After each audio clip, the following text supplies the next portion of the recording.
I've been teaching high school history for over a decade, and if there's one thing I've learned, it's that life doesn't care about your lesson plan.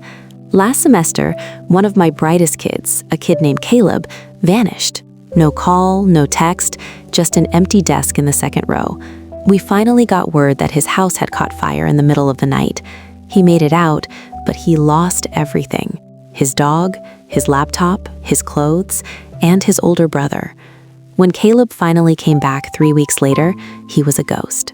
He sat in the back, hoodie pulled up, staring at nothing. I told him right away, "Caleb, don't worry about my class. You've got a passing grade based on your midterms. Go take care of your family." But not everyone felt the same way. A week later, I was dragged into a department meeting. The math teacher, Mrs. Higgins, a woman who treats her syllabus like the Holy Grail, was livid. She had a stack of 0 grade reports for Caleb.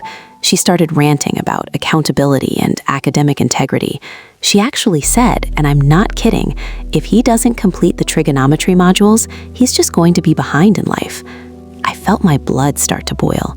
I looked at her and then at the principal, who was just sitting there, avoiding eye contact. I finally snapped. I leaned across the table and said, "Mrs. Higgins, the kid watched his world burn to the ground 14 days ago. He's currently sleeping on a cot in a church basement. Do you truly believe in your heart of hearts that finding the value of X is the most important thing he needs to do right now?"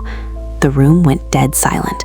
Higgins turned red, sputtered for a second, and then just looked down at her papers. The principal cleared his throat and said, "I think Mr. Miller just said what the rest of us were too afraid to admit." Meeting adjourned. Caleb ended up finishing the year with his dignity intact. Because sometimes, being a teacher isn't about the curriculum. It's about being the one person who remembers that these kids are human beings first.